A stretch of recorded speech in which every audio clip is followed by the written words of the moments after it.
Hello, and you are listening to Squash Radio. This is a brand new podcast that wants to bring the inside of squash to life by serving up the best stories.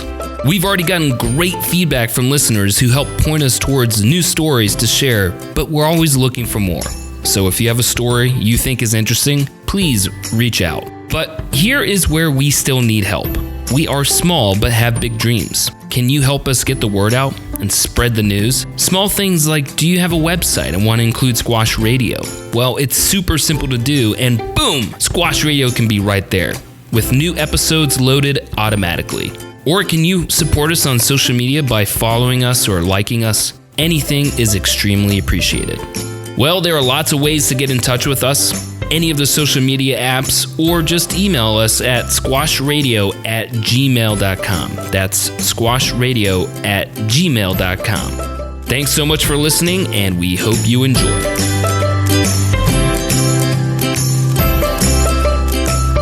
What about this? This call is being recorded.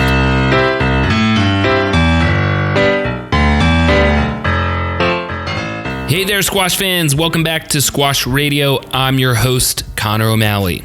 Well, I'm really excited to share this guest with you today because he is a true example and testament of Squash Radio's mission to share stories of amazing people that you might not have heard of just yet.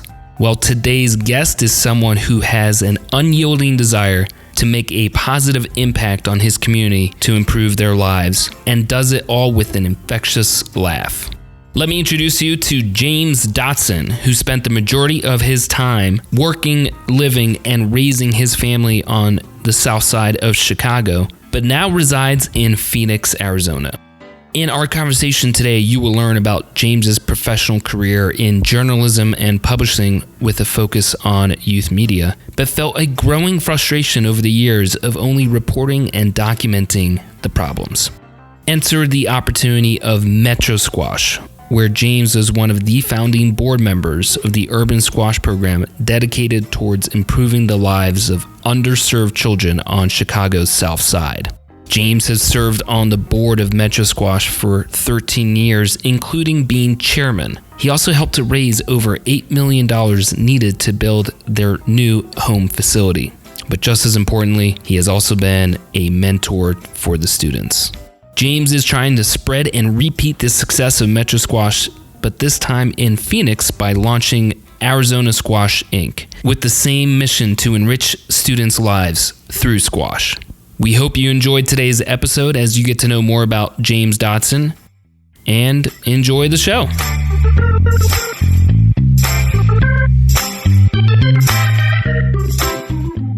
Well, hey there, squash fans. Welcome to another episode of Squash Radio. I'm your host, Connor O'Malley.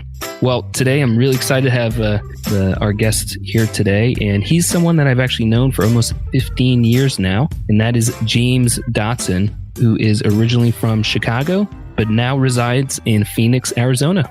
Welcome to the show, James. Thank you, Connor. Glad to be here. Yeah.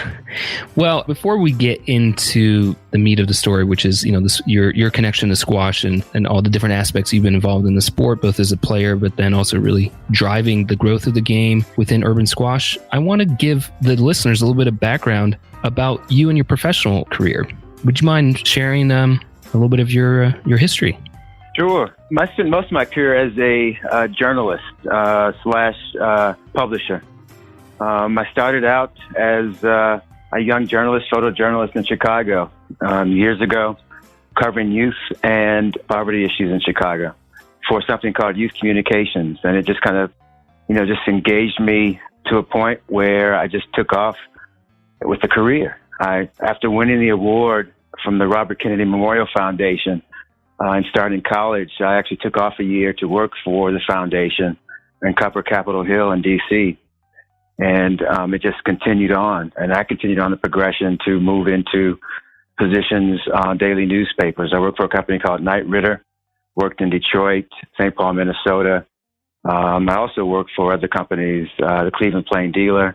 But the peak of my career in the newspaper business was in St. Paul, and even that was kind of a squash connection. Bernie Ritter was a All-American Princeton player, and he would stalk the halls, and I played squash in St. Paul, Minnesota. But, the everything's relative. I was newly married and living in Minnesota, and it was just cold. My wife and I wound up moving back to Chicago. Everything's relative. And being back in my hometown, Chicago, I started a newspaper for Black senior citizens. I had great success publishing, actually, special sections for Knight Ridder. And so when I went out on my own, I focused on a community that I really wanted to acknowledge, and that was folks to help raise me. Most of my Black seniors in the city of Chicago, African Americans, over the age of 50, and supported them with information about, maintaining finances, good health, and being engaged in the community. And growing up in Chicago, particularly among that group of people, and Chicago is, I think, at least the community I grew up in was very notable for its engagement in politics and, community organizing and supporting itself and doing well. So I just really want to acknowledge that crowd when I started Renaissance, the newspaper. But after that, I went on to focus on youth media. Kind of went back to my roots and spent a lot of time supporting young people in learning about journalism and practicing journalism. And the young people I worked with mostly were in the South Shore community, and the kids really took on, what was happening around them in their world. South Shore had a huge influx of we call Section 8 homes, people really needing support from HUD, housing. And there was a lot of violence in Chicago, even back then. The young people picked up on that because many of the people who were moving into the community were somehow related to gangs or drug sales. And it was showing up. I mean, kids really were terrified. And this community, the kids identified as Terror Town way back then. They were writing about what it was like living in that community. In what period of time? School. This was in the 90s. Okay.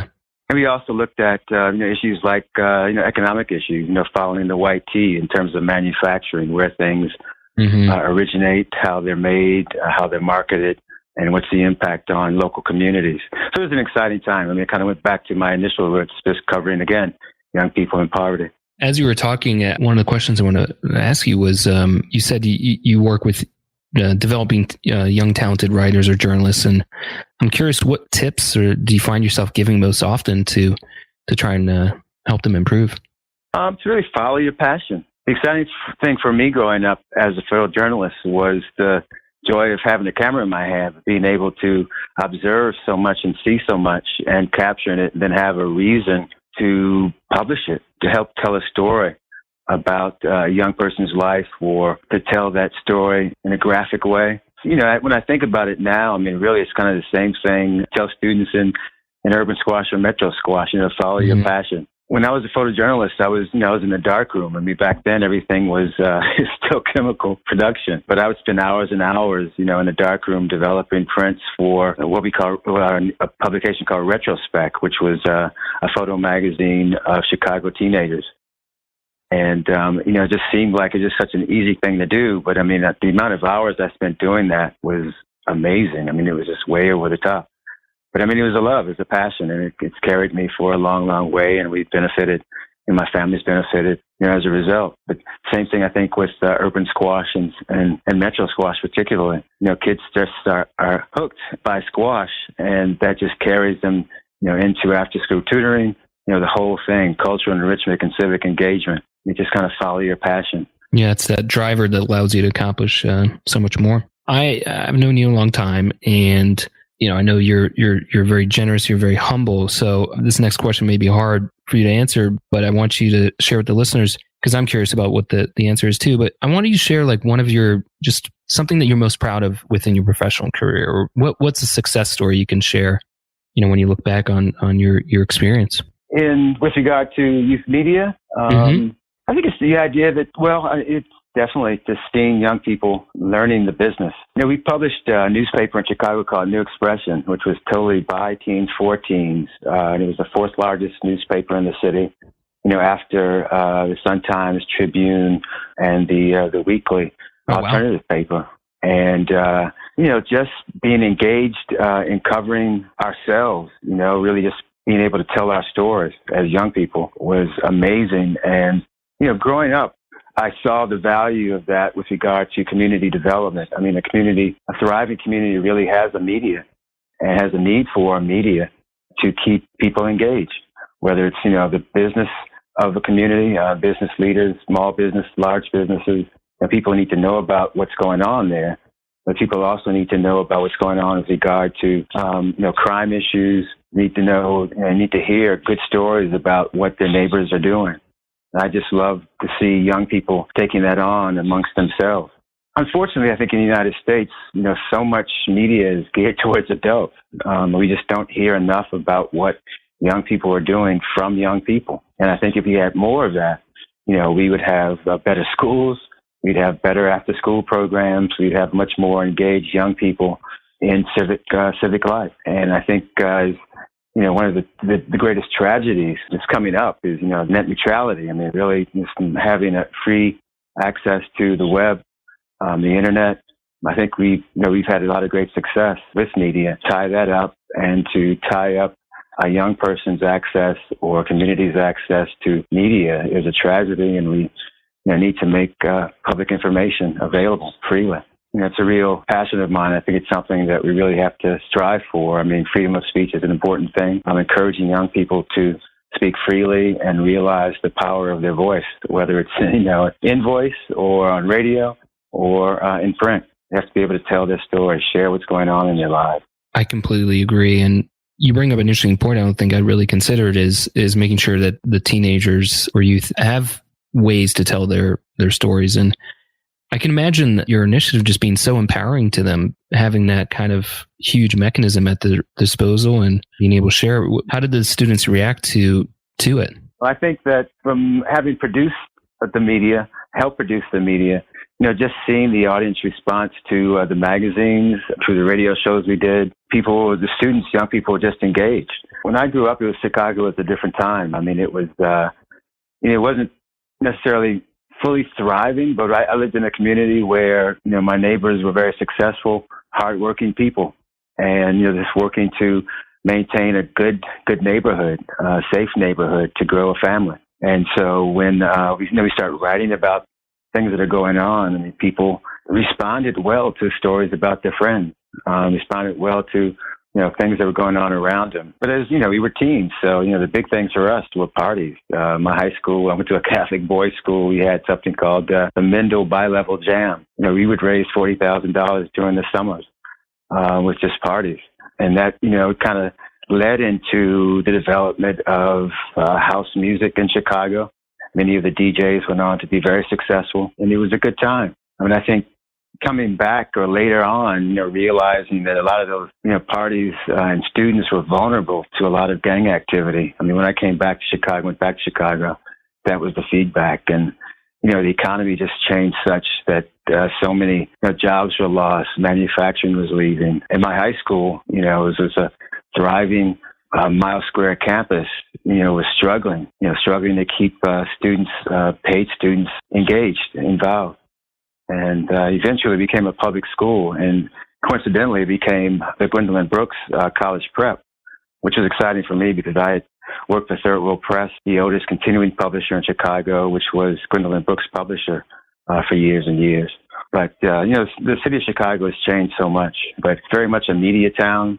And so opportunities to engage, as a young journalist, period, are great. And it's just something I like to see continue. But I got to say that, one of the things about covering youth in poverty particularly is, that story about after school. And I think after school matters to me because that's where I picked up my skills as a journalist. It's so important for a young person to have something to do in the afternoon.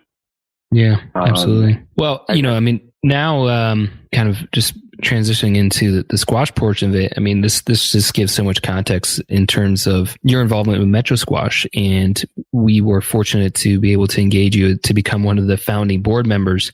And I don't think I'd realize as much Before you go on, I got to say you engaged me. I mean, I had, I've been playing squash for, a number of years. I need to have my hips replaced. And, this is the power of the glass court, right?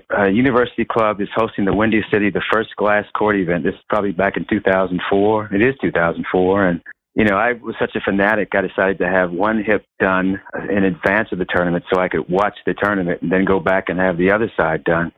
But you and your infinite wisdom, catch me Well, I'm sitting there, with my crutches, watching the tournament, and say, Mr. Dodson, would you be willing to help me start an urban squash program? And I was like, oh, just make this ball stop hitting the glass wall. I was so heavily medicated that the ball would hit the glass, and it was just like a thump against my head. But you asked, and I coincidentally had just read the article in Newsweek about Squash Busters, so I knew something about what you were talking about. So it was a no-brainer to say, sure, Con, I'd be more than willing to help out, because I don't even know if I'm going to be able to play squash anymore, but certainly I can help in the classroom. And, this is the real connection for me between what I did in terms of covering youth and poverty and actually being able to do something about it. As a journalist, we're observers, and I had the privilege of working with a guy named David Hackett, who was Bobby Kennedy's best friend and who, piloted the first programs that we now know as the War on Poverty programs. I mean, these things are just so well done and so engaging with regard to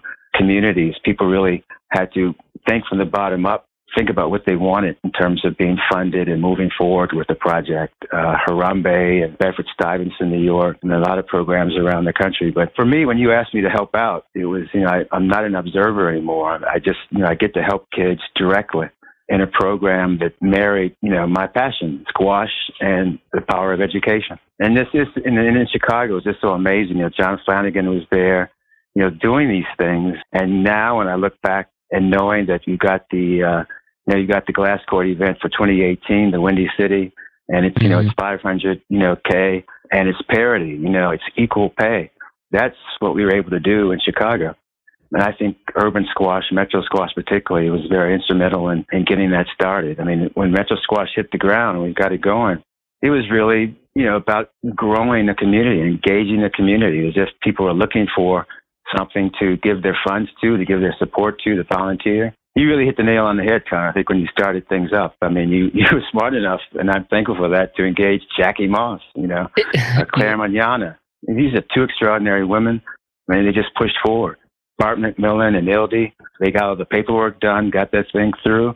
And, of course, Sam, brings his mustache and helps us find David Kay. And then when David gets there, got to Chicago, things really took off. And it was great working with David as a board chair of Metro Squash. David's very respectful. I respect him greatly. And he really, he followed me to reach different parts of the community of Chicago, particularly the South Side, to let them know about squash and what we were trying to do.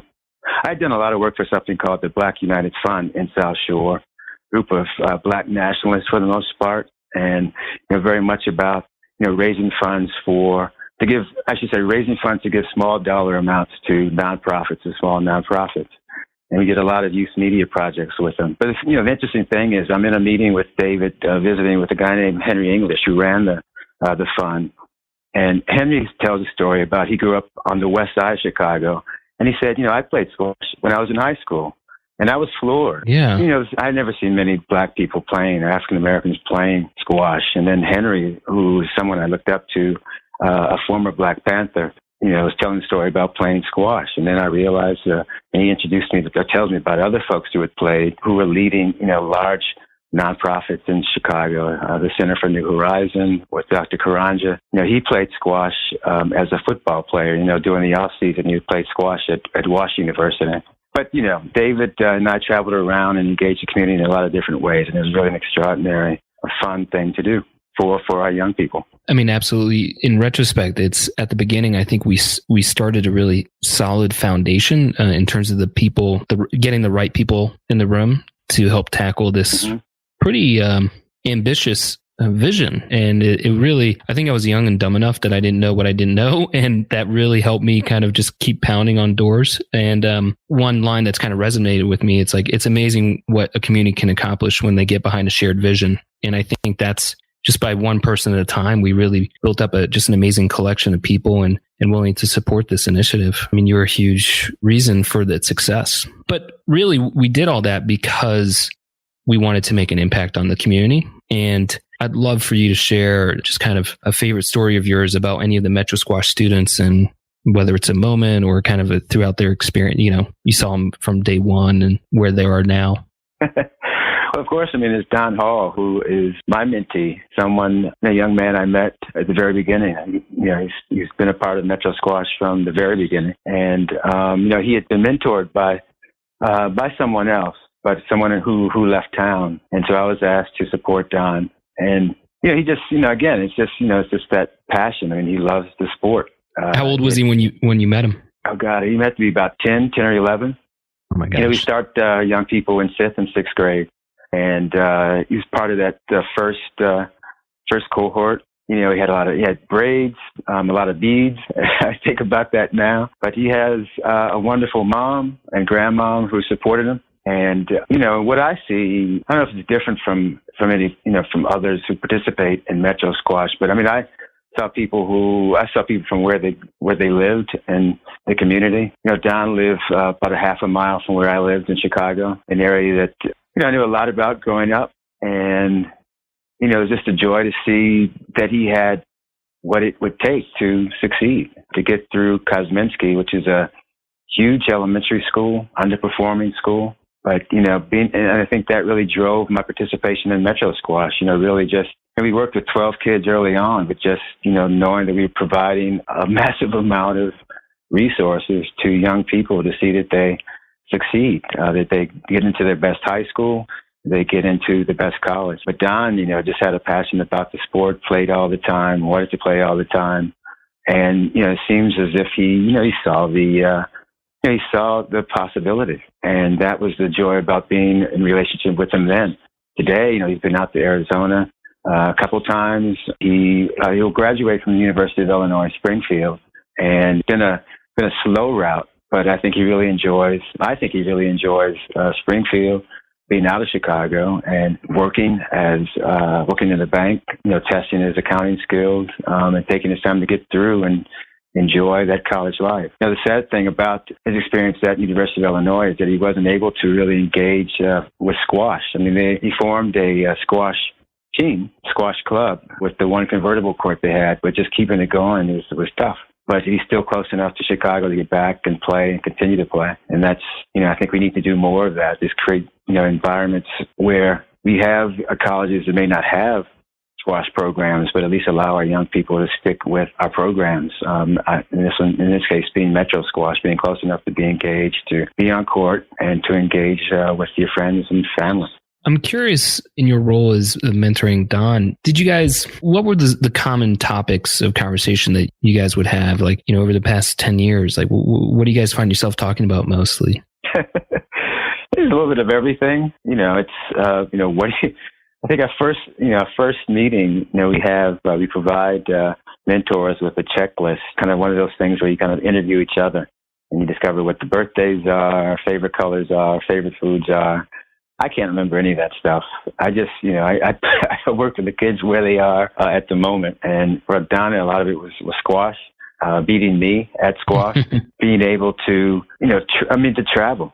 The rides from High Park, south side of the city, to, out of Wincia, way up north suburbs, not getting caught eating junk food because, there is a no junk food eating rule with urban squash. But somehow, if I'm in the car with the kids commuting to a tournament, I always stop off and he would get something. It's just really about where Don was at the time. Last visit in Chicago, he has my girlfriend, and just chatting about what's going on on campus, what he's doing for that weekend. That's really it. It's just the joy of just being with the person at that time.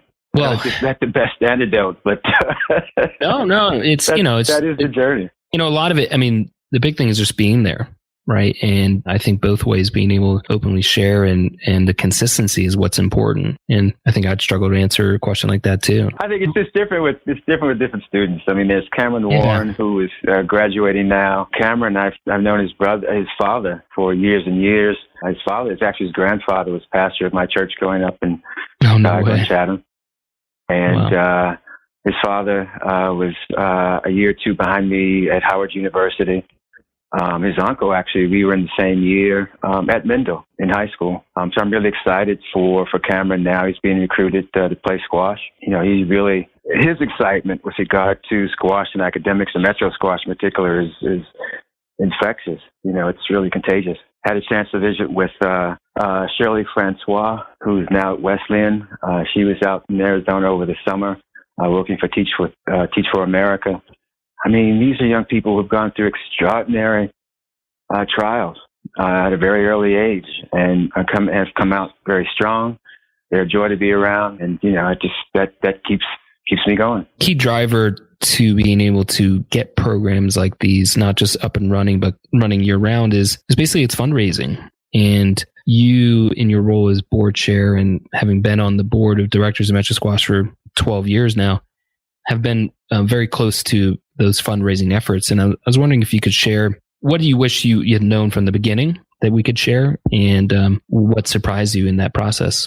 The squash was a real eye-opener. I mean, urban squash was amazing to me as an organization. I mean, I started with a journalism program as a kid growing up. That program peaked at about the size of Metro Squash, just before it was about to build the facility. But it petered out because the change in industry. And we depended a lot on institutions, the Tribune Company, other newspaper companies, and things were changing. And that organization, Youth Communications, floundered. We were always struggling. But what I found with urban squash, I mean, really, again, it was about that passion.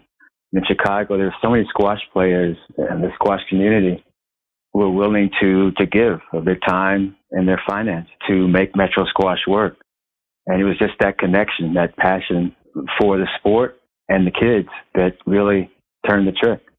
And that still amazes me, and how we do that around the country and around the world now with urban squash. It was just so much easier in terms of building an organization than nonprofits around the city of Chicago. In fact, Metro Squash had taken over space in terms of office space from one of the oldest nonprofits, Blue Gargoyle, that serves youth in Hyde Park in the South Side. That organization had gotten so involved with state funding that when the state began to slow pay or didn't pay, it just went under. But Metro Squash really consciously steered away from a lot of government funding and focused on individual giving, and it worked. It was a success, and it's still a success. But it really takes, someone like David Kay to be willing to go anywhere and everywhere to engage, squash players and donors. Yeah, I mean, he's relentless and determined, and just such a great skill set for tackling those big, daunting challenges. And I actually don't have the number in front of me in terms of total dollars raised to date, but it's got to be close to at least 20 million by now. If not, I mean, oh, absolutely. Yeah. And the big announcement is the 3.75 million that was raised just within the last 2 months. Exactly. Or announced just within the last 2 months at our gala. And that's on top of what was raised to build the facility. It's really, Metro Squash is a story where everybody, contributes. We have so many donors from the North Shore of Chicago willing to give to this entity on the south side of the city, which I think is, fairly unusual. But it's because of the passion for the sport and willing to support our young people and succeed. On Winchia, the club up north, the Racket Club, Peter Dunn is amazing. And of course the University Club, where it all got started. I mean, it's just, everybody plays their part. I mean, the U Club is very instrumental in terms of, younger players, the auxiliary program. When a lot of old folks like us can't be on court, there's the auxiliary team that, really is engaging our kids as mentors and playing with them on court and acting as tutors. Everybody gets to play. It's crazy to think and this was kind of the vision from the beginning for it to be community oriented, but it's amazing. It really became a lightning rod for the squash community within Chicago. And I think also a beacon in the Midwest. Back when we were starting Metro Squash, there were a lot of naysayers that this could only work on the East Coast, that wouldn't be successful. And Metro Squash was the fifth program, the first one outside of the East Coast. And it is amazing. Now in retrospect, it seems like such a foregone conclusion that it would be successful, but the path to get there it was a tough journey, and there were obstacles along the way, which kind of brings me to the next point of now you're trying to do this again out in Phoenix. Well, the need is great. So when you moved out to Phoenix, did you know from the beginning that this was something you wanted to do, or is there an opportunity or a moment that kind of inspired you? What I realized was that the need is great. I mean, there's a lot of students in Arizona who need after-school support. It's just that vulnerable time. Again, after school matters. And so I miss Chicago. I miss the squash community. I miss, the U Club, being able to play. I miss Metro Squash, being on court with the kids and, just having a great time. And so, being in Arizona, I spent a lot of time with my two kids. Well, actually, I got to say, with Julius, my son, who had picked up, squash, with you back in the U Club. But moving to Arizona, was really about, well, what next? I mean, he wanted to have a college squash career, but doing that in the desert was going to be tricky. So we wound up, fortunately, we had Dave Foley with his home court in Arizona, in Phoenix. So it's Phoenix. Technically, it's Phoenix. He was supportive. We engaged the village racket clubs.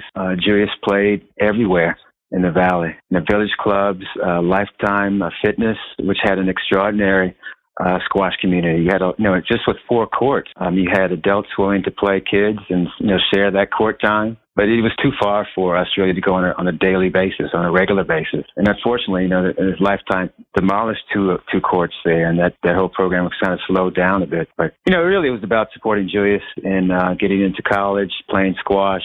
And once, he was on a good path, I began to focus on urban squash in the Valley. And it's, not knowing a lot of people in Arizona, I discovered an incubator called Seed Spot that really supports, startups. And startups, I got involved. All kinds of startups or? All kinds of startups. Okay. All kinds of startups, tech startups, nonprofits, a little bit of everything. And so I went in as a nonprofit and wanted to start urban squash, what we call Arizona Squash. And, what it allowed me to do is to, develop the structure. Urban squash has been validated in 20 cities, around the U.S., which is a good thing. But what really I was looking for was connections to city government, to the schools, to donors, the donor community in the Valley. And that's really what we worked on with Seed Spot. We came up with a plan, and we pitched to 1,300 people back in December of 2016, Arizona Squash made that announcement, and, it's been good. We've made great contacts. I'm developing relationships with a local school, Empower College Prep. It has a 500 student elementary school on the campus of a local church that also has 6 racquetball courts. We're going to convert 2 of those courts to squash. We have, students from Grand Canyon University coming on board to tutor the kids after school. And we're also, being very ambitious. We're supporting Grand Canyon University in developing a club team. So we're really working to grow squash in the Valley. I hope to, at some point, work with Arizona State as well. But for right now, I think we've got a good group of partners to grow squash in the desert. So I'm very much excited about that. And I'm thankful to Seed Spot and thankful to, the motto, Urban Squash. But the key thing is, having the donors. So of course, we're looking for, key donors to support us for the long haul. But it's, it's just an exciting time.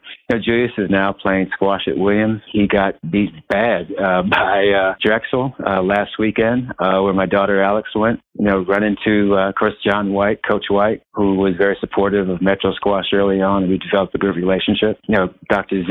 Zilmer has been a good supporter, and actually had a chance to sit down just briefly with President John Fry, at Drexel. And, he has a good relationship with Arizona State University. Hopefully something can come of that. But, the squash community is just amazing, and I'm really just riding the tide. It took me a little bit longer to get things started in Arizona, but we're on our way now. Again, I got to thank Dave Foley, and all the squash players in the Valley. We just had our tryouts last week. And we had, 13 volunteers out with the kids, going through tryouts, interviewing them on court with the students, and, working out the academic drills. And it's just, it's really, it's fun. It's hugely fun. It's a fantastic time, Connor. I don't know why anybody would want to do it. Well, I think, and hopefully with your deep involvement in Metro Squash, just porting over that knowledge and experience there. But, each community kind of has its own challenges. So I'm curious, rewinding the clock, and you're at Seed Spot, and what are some of the early challenges that you're facing to even get this off the ground? It's really finding the courts. First things first. It took 2 years to find the courts, at least to have the University of Chicago allow Metro Squash to use the courts, those old hardball courts. I think it's an achievement to be able to find the racquetball courts that we're now going to use within, 6 months. The challenge now is to find the funding to convert those courts. But I think, in terms of location, the partners, it's a fantastic opportunity. And how did the relationship with Empower come about? Again, it's just kind of being within that startup community. Phoenix has something called Yes Phoenix. It really is all about supporting startups and new ventures. So you have the philanthropic community with the Arizona Community Foundation, the Social Ventures Partnership. We were all encouraged to participate. And it was just through a fair of the Social Venture Partnership that I met Naquana Mitchell, a young woman who's the advancement director at Empower School. And she said, our school, we're on the campus. We have racquetball courts right there. Would those work? And, I said, yes, definitely. Let's go. And coincidentally, she's a Drexel alum. And so I'm really excited to be working with her in the school. She has a real passion for what we're doing because she is a former opera singer. Grew up in upstate New York, more rural area, but she has similar experiences. That having a passion for music. It drove her to get through college, to do well in college. So she sees the value of squash and academics and where it can take you. I think just narrowing down what it is personally I like to achieve with Arizona squash is slightly different than I think with Metro squash, in the sense that I think I'd like to continue the possibilities for all the urban programs. I think we need to have more universities and schools that are better fits for our students academically and also have squash. And I think one of the reasons why I'm excited about Grand Canyon University is that it's a fast-growing university. It's a Christian-based school, but it's really a values-based in the sense that they really instill all of their students to give back to the local community. And thus, that's where their students volunteer and they're supporting us in our program. But it's a very nurturing campus, and so I'm looking forward to the possibility of having more of our students from around the country, our squash players from around the country, think about Grand Canyon as a school, a college to attend. It will have a strong squash community and a nurturing environment to see them through. And how big is Grand Canyon? I think it's about 15,000 students now, but the goal is really to go big. They're ramping up to be 30,000 students, I believe, and they're doing it at a very fast clip. So their need is to have programs or clubs to engage those students as those students come on board. I think that's why they're excited about squash, because they see the possibility of competing at the club level with schools in California, all over the country, really. This school is really going big. They brought on a D1. They have introduced a D1 basketball program in the last year. They brought on professional players. The former owner of the Phoenix Suns is very much involved with the university in developing the basketball program, the business school, and so they're making a run for it. Exciting bit of it. It's great when you can have, partnerships in order to be successful are key, and it sounds like they're potentially going to be a willing and able partner with the right fostering the relationship. But there's also you and I have talked about a young alum who's also a squash player from Grand Canyon, and I was wondering if you could share that quick story. Oh, wow, yeah. It's Muhammad El-Sherbini, who is a fabulous squash player and who passed through Arizona to play a tournament, I think at Lifetime. And he's he's a very high-level squash player, a contemporary of Ali Farag, who some say, would have beaten Ali Farag years ago. But, he's a very high level. Just for context, Ali Farag is the Harvard graduate who's now, I want to say, top 5 ranking in the world. And him and his wife just won the U.S. Open, which was a record setter. But Muhammad's sister is... His cousin is Noor. Cousin Noor, who's number 1 in the world. And so, Muhammad wanted to go pro, and he did go pro. He was playing PSA, played the tournament at Tempe. He did very well, and I think it was a surprise to his parents that he playing on the pro tour. Their expectations was that he was going to be playing at a Harvard or a Yale. But he wasn't recruited by those schools. He didn't make it in, but he made it on tour. He decided to go pro. And his parents said, you need to finish college. And so he winds up in Arizona and going to Grand Canyon University. And friends of mine told me that he was in town and, again, looking for support for Julius and another fine player, a young man here, Brent Stein, who's a junior, a very good player now. He and Julius hit with Muhammad for a year. Muhammad was on campus, and he found and discovered 2 squash courts at the Sheridan Hotel not far from campus. And so he was giving lessons up there. And so Julius and Brent were hitting with him throughout the year. I think it was Julius's sophomore year. And it was just fantastic. I mean, he's very competitive. He's instilled, he's teaching the kids, Julius and Brent, his level of play, his reason for being, his passion. And it really made a difference, I think, in their lives and their play. So the following year, Muhammad graduated and took off in celebration to Mexico on an ATV trip. Unfortunately, the ATV tipped over. He was pinned. His arm was broken, I think, in 9 places. Oh my gosh. There was blood everywhere, he said. And he was trapped under there. He was with a couple of other players, and they had taken off to get help, but they left him out there, and they wind up in an accident, and he was pinned for 9 hours. And it's just a harrowing story. Oh my gosh. But 2 months recovery, he came back. Went back to Egypt, wound up opening a hot yoga center, but continued his training, came back in 2017, to start the tour again. So early this year. And by April, he's player of the month. He wins, I think, 3 tournaments in South Africa. Coincidentally, it was the same month that Noor was voted, top female player. So the cousins, are players of the month in April 2017. Yeah, I'm looking at his record right now, and it seems like at the beginning of January 2017, he was ranked 433rd in the world, and now he's up to 84. So that's probably one of the fastest rise, along with behind Remy Shore and Ali. But wow, and from an injury. Gosh. Well, so Grand Canyon already has Grand Canyon already has an illustrious or successful professional squash player. Squash alum.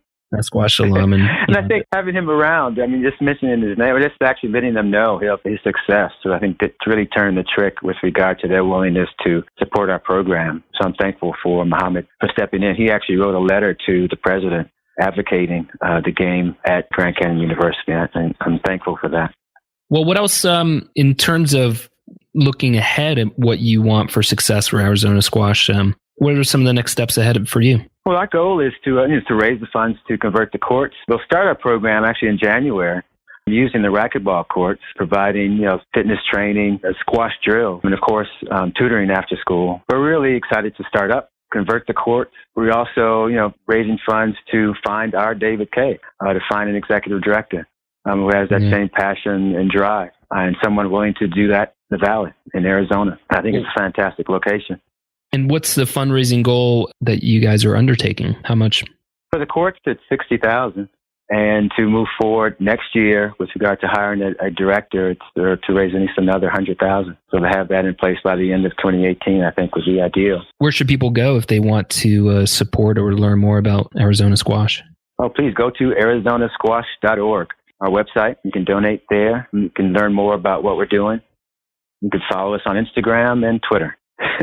Yeah, I follow you guys, and around Giving Tuesday, I told you this, but you guys really nailed it. It's a big campaign, a busy time these days for people's dollars, but you guys really got my attention and stayed top of mind. So credit to you and your team for your social media campaign.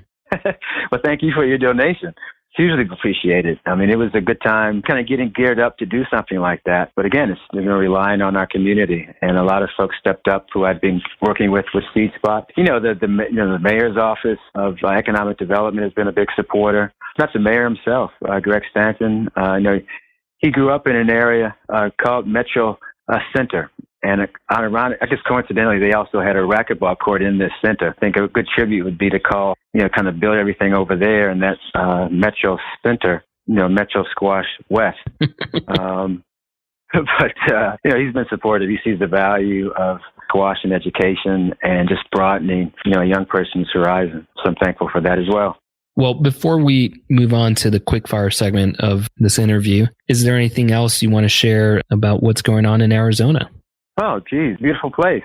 I can see a lot of squash played here. It's a beautiful setting. It's like the glass court in Egypt among the pyramids, except here would be maybe among Camelback Mountain.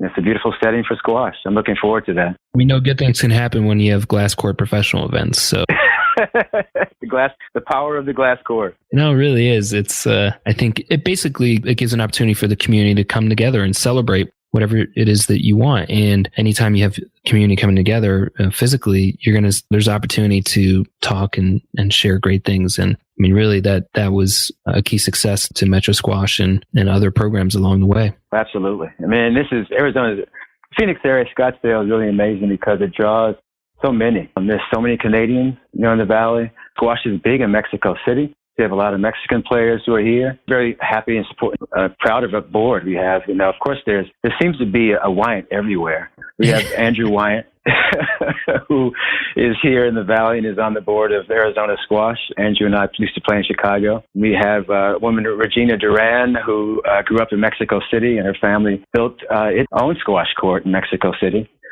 She has an accounting firm here. We're really excited to engage Phoenix Valley in a new and different way. And I think much more of an international way. I'm really happy with the number of Canadian players here, players from around the world, and their willingness to give back and support Arizona squash. Well, we can't wait to follow more of this success story in the making, and no pressure on you as with your journalism and publishing degree and experience to share those great stories, but I'm happy to help out in any way we can. But thank you for what you're doing for the sport kind of everywhere you go. It's kind of like the Johnny Appleseed. What would the equivalent be in squash? I guess it would be urban squash. Yeah, planting seeds. So we're going to move into the quickfire segment, which is just going through the standard set of questions I ask every guest, and it helps unearth a little bit more about you and share some insight for others. So are you ready? Yes, I'm ready. Okay. So what is your favorite mode of transportation? Oh, I love cars. I love driving. And being in Arizona, Los Angeles is just a 5-6 hour drive away. I can stop in and see some squash play now there. San Diego, another 5-hour trip, can see urban squash there. I can drive up to, the Bay Area and see my favorite non-Metro squash program, Squash Drive with Lauren and Pisani. Yeah, I love driving. And what gets you fired up? And it could be, something either that is connected to squash world or just completely different that either fires you up in a really positive way or frustrating. Community organizing fires me up. It's usually rewarding and it's usually frustrating. But it's engaging people. Bringing people together for a purpose, and you do what you have to do. What I found with the Kennedy family, with this guy David Hackett, it's really about listening to all voices, engaging, reaching out, and providing access to everybody, hearing everybody, and making them a part of the plan. Well said. I wish I had known that when I was starting out, just how much you think you do it, but you really need to do more of it, how much it can help in the long run and getting everyone involved. Yeah. What is your favorite movie or documentary? Oh, gosh. My favorite director is Gordon Parks. When I think back, Gordon Parks is an amazing director, amazing photographer, photojournalist. He inspired me to be a photojournalist. And my all-time favorite movie, and it wasn't mentioned when Squash Magazine did the list of movies with squash, was Shaft. Gordon Parks directed Shaft. It was a huge hit, and actually it's going to open again, I think, sometime next year. But there's a scene when John Shaft is just sitting down talking, and you can see a squash racket and his squash trophies on his book stand. No way. What is some of Gordon's more famous work? Well, of course, the movie Shaft. Oh gosh, there were 3, in that series: Shaft in Africa, Shaft's Big Score. But I think Sounder, was Sounder one of his movies? Oh, Connie, you got me. I think what inspired me was his work as a life photographer. He was also someone who lived in St. Paul, Minnesota. And, I always wanted to be a life photographer. And the first magazine I published was actually this retrospect when I was in high school. And we captured the same color as that Life magazine, that Life logo read. But his work with as a fashion photographer was amazing. And also the stories that he told about young people in general, photojournalism at its best. Yeah, he's awesome. You have to check out some of his work. What is something, and it can be either something physical or an activity that gives you disproportionate happiness? Driving the 911 Turbo to Los Angeles, San Diego, and San Francisco gives me infinite happiness. I could see that. It was part of the deal my wife and I made. We moved out to Arizona because of my wife, Paulette. It's been fantastic. And, she wanted to reach new heights as a general counsel. So she went to work for PetSmart, but it brought us out to Arizona. And so, drugged me from, Metro Squash, Chicago, my hometown. But the trade-off was getting this Porsche 911 Turbo. And I love it. And I love the ability to drive around fast. That makes sense of the answer to your first question now. Is there anything new you've been thinking of trying? It could be a project or it could be an activity, anything. What is new and why would you do it? I'm always open to new things, but squash keeps driving me. And so for me with health issues, mostly arthritis issues, just maintaining the squash game is a good thing. I know that doesn't answer the question. I don't know. That can work. I mean, this is a squash podcast, so that counts. It's all about the squash. I'm a squash fanatic. Love to play. I have to manage, how often I play. And I found great friends to hit with in the Valley, in Arizona. And that's just what I do. I think also what resonates is you're taking on Arizona Squash, which is within the same field, but it's a whole new set of adventures and projects and challenges. So I'm sure that's keeping your plate pretty full. Yeah, no, that's absolutely true. I mean, every interaction, every engagement is something new and different, how to tie that into what we want to do with our young people, how we want to support our young people. I mean, there's so much beauty, so much activity in Arizona, things to do. It's such a beautiful place to hike. And of course, I'm speaking right now in December when the weather's at its best, but it's really a beautiful outdoors place. And I just want the kids to take advantage of it, play some squash, travel, and do well academically to be the best they can be. What is an inspiring talk or video that you could share with us that's easy to find on the web? One that struck me recently, Paulette had mentioned this to me, actually shared it with me. It was by Malcolm Gladwell.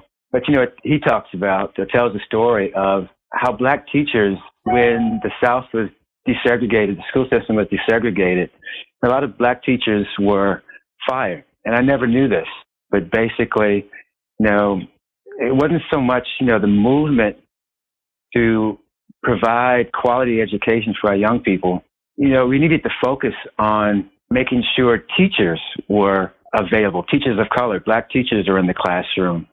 Less so, moving our kids to quote unquote better school. And Gladwell, tells the story much better than I do. But, when I was growing up in Chicago, why it resonates for me, I got to say, is because growing up in Chicago, we were, between 1960 and 1977, there was such a movement to improve the quality of education, to have ownership of education for black people in the city.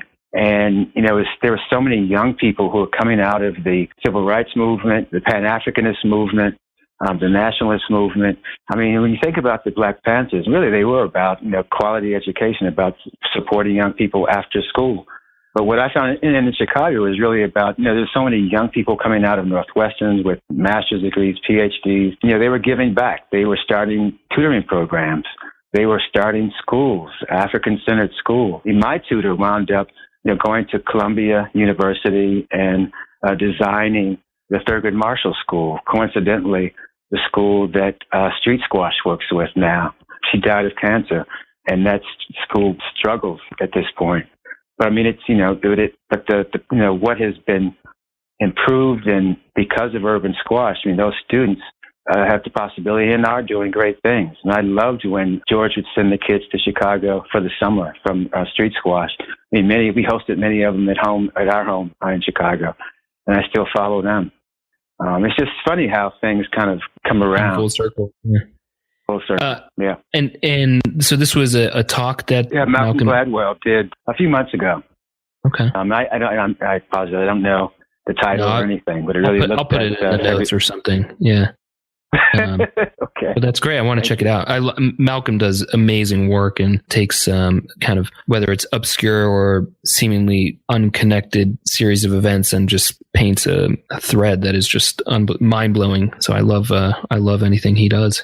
Yeah, it's great storytelling. The next question, are you familiar with TED Talks? Yeah. Okay, so the scenario is you have to give a TED Talk, but the rule is it has to be something that you're not really well known for. So what would you want to go and explore and share with everyone? I think I'm I don't know if I'm known for it. I mean, I'm a huge Alexander Dumas fan. And I would love, there's been some great books recently about him, about his father, the general. I would, like to give a talk about Dumas living in the world today as a huge, being an extraordinary writer, character, someone who loves to travel. You think about him, he traveled in the mid-1800s as probably the most celebrated, most well-known writer in the world. He went to, Russia, Switzerland. I mean, he traveled all over the world, Spain, Algeria. And, he regales us with these stories about how people knew him, knew his writing. And it made a huge difference in terms of, traveling while black throughout the world, just the popularity. So if you imagine Jay-Z moving around the world now, that was Dumas in in the mid-1800s. And that fascinates me. And I think I think a lot about that with Urban Squash with our kids, because those kids with those, running around Hyde Park, running between the Harvard Club and the Yale Club in New York with backpacks, with rackets sticking out. They're just moving around, moving through the world, traveling well, and having great stories to tell about their squash abilities and their academic achievements. Coming full circle as well. Yeah, that would be fascinating. Well, the last question we have is what book you might be able to, or books you might be able to recommend and why? Oh gosh, we talked about this. I thought the question was going to be, what if there was a product, if there was a thing that I would recommend. You can do that too if you want. Oh, good. Because a little switcheroo. I've discovered, with always rolling around on these rollers, trying to, I have these really bad IT bands, but I've discovered this little thing. It's a sphere. It's a vibrating ball about the size of a grapefruit, and I can set it off. It's vibrating, and I can roll around on that thing, and it's just amazing how well I feel afterwards. I'm a total. What is it called again? Ball. It's a sphere. I don't know the exact name of it. I apologize. It's just a little ball about the size of a grapefruit, and it vibrates. Well, I've been using. It's great for athletes. Yeah, I've tied IT bands and tied everything, and so I've been using a lacrosse ball, which I thought was good, but this sounds even better. So I'll definitely have to check it out. It's amazing. Yeah. And to answer your question about the book is The Push Out. It's the criminalization of black girls in schools. It's by a fantastic sociologist, Monique Morris, out of California. And she just talks about the struggle that our kids have to go through to get through school. And, it really shined a light on the issue that I hadn't realized. And I hadn't realized how hard it is with regard to our criminal justice system and, how things have evolved. I mean, when I worked for the Kennedy family and this David Hackett, we were looking at juvenile justice issues back in the 60s and 50s, but things really haven't improved all that much. And the book is called Push Out. It seems like a relevant topic these days. Can't wait to learn more about it. That kind of brings us to an end of this interview, but thank you again for taking the time today and sharing your story along the way and for everything that you've done for the sport and continue to do. People like you that really make a huge impact on the fabric of squash in the U.S. Well, thank you, Connor. Again, thank you for inviting me to support you. I love the game. It's been an extraordinary journey, and I'm looking forward to the future. All right. Well, on that note, until next time. Until next time. Aluta continua.